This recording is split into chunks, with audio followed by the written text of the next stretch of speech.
Your problems are real. You can't wait around for someone to help you. You have to help yourself. What if that person never shows up? Are you going to lift yourself up, or are you going to continue waiting?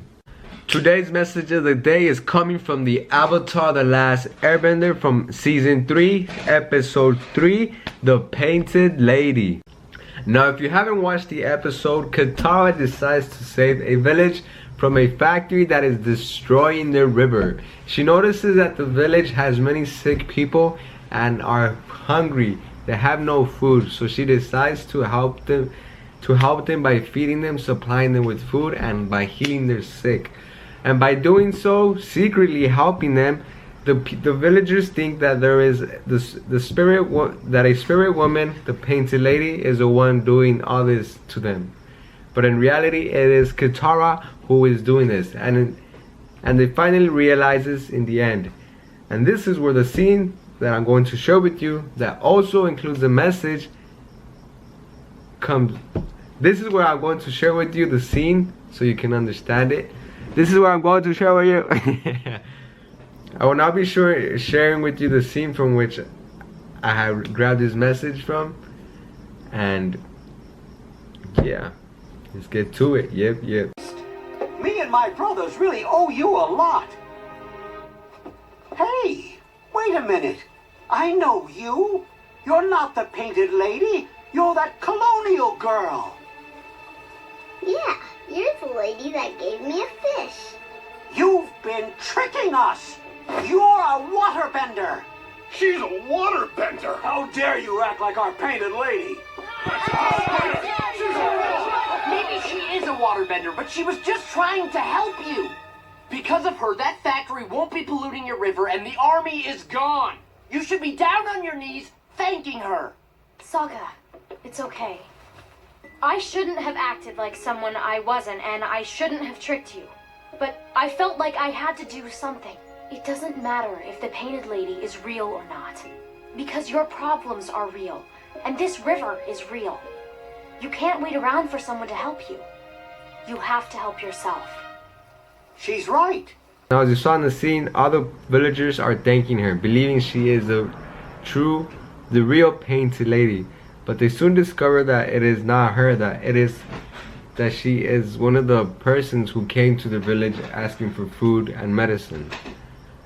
And they take it wrong. They start like criticizing her, like, oh, you're fake, you're not the painted lady, you're a waterbender, you know, you're not supposed to be here. And then Sokka, her brother, interrupts and tells them that they should be down on their knees thanking her for protecting them from the army, because the army, once Katara destroyed the factory, the army blamed the villagers and decided to destroy the village, but Katara and her crew also prevented that from happening.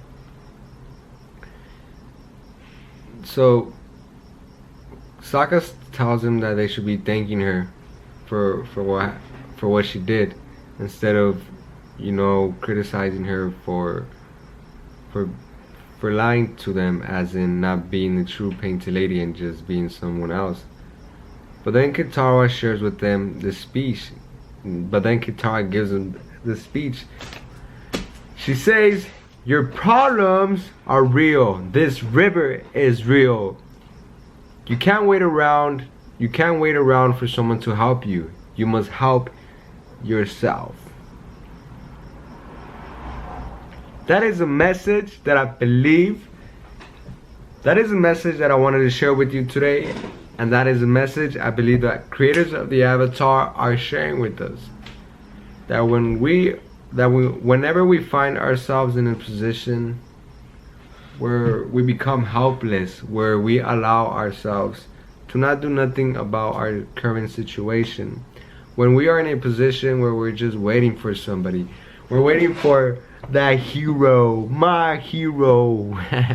You know, when you're waiting for that man, for that woman to come by, you know, when you're just in a position where you feel like you're helpless, not in a position where you're helpless, but where you just become comfortable in your position, you know, you're waiting for somebody to come and help you, but that help may never come, you know, that help may never come. So Katara and the creators of the Avatar are sharing with us that we should rise above, that we should take action, that we should take responsibility for our lives, that we are the ones that no one is gonna help us, no one is gonna help us but ourselves. Yes, there are people that are going to come and help us, but not everybody gets helped, you know. Why not give yourself the opportunity to help yourself? And as you're helping yourself, then someone may come help you, you know, and then you accept their help. Don't wait for someone to come and lift you up. Be the person who lifts yourself up and your people. Take responsibility, for your problems are real. You know, if you want to continue living the lifestyle that you already have, and the example that was given in the scene is that many of the villagers there were sick. They had no food. They lived in an environment that was really, really dirty. They didn't want to take no action for the situation they were in. They became accustomed to that style of living, and they got used to it. But if you're that person who is going to decide that they are no longer going to live the way they are living, that they are no longer going to wait for that hero, that they're not going to wait for somebody to knock at the door and tell them, here's $1 million, here's, you know, money to fix your fence, to pay your rent, here's the solution, here's the advice I'm going to give you so you can now solve your problem with your wife or your husband. You know, whatever position you are in, don't wait for somebody to help you. Don't limit yourself. Be the person that lifts yourself up. You know, if you fall to the ground, rise above. Yes, if somebody's willing to help you, accept their help. But it's not the same thing as waiting for somebody to help you, you know. As you're taking action, as you're lifting yourself up, as you're rising, and if somebody decides to help you, allow them to help you, but don't leave yourself on the floor, you know.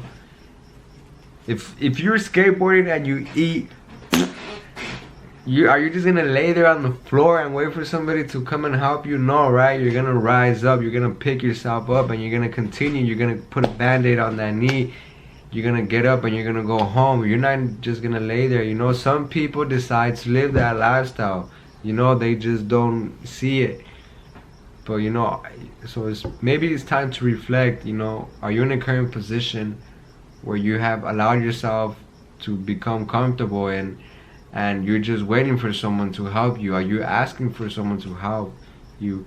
I'm not saying that it is wrong to ask for help, but I'm saying that you're waiting for someone to help, you know.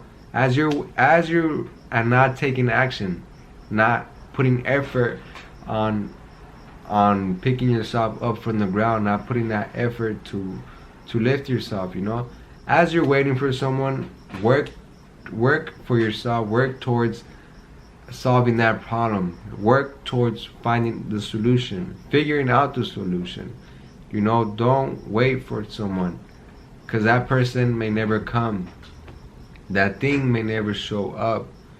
Take action. Don't limit yourself. Don't limit your family. As you rise, you lift others. You know, there are other people that may be facing that current situation you are in, and by giving yourself the opportunity to rise, you allow yourself to gain experience, and by that experience you can share it with others, and by sharing it with others, you have now given them the gift of, you have now given them the strength to rise above. You have now given them the experience, and by giving it to them, they are now hopefully they start sharing it with others, and you now created a little thing that ding ding ding. You now created a chain reaction that spreads around the world. And if you want to be a part of that, help yourself. Don't wait for someone to come and help you. Take action. If you're going to wait for somebody, wait for somebody, but put the effort in. Don't just sit there and lie on the floor. If you found this video useful, share with somebody that might benefit from it. all I ask of you is to share the story. And I also ask you to write down on the comments below, what do you believe the scene meant to you? What is your perspective on the scene? What did you learn from watching the scene? I'm truly curious and highly interested. Gracias. Hello everybody, my name is Ruben Cabrera and I created this channel to spread the awareness that there are many valuable life lessons, messages, wisdom that we can learn from watching many of our favorite movies, TV shows, books, and cartoons. And if we apply those lessons to our lives, we can better ourselves, and by bettering ourselves, we better the world around us.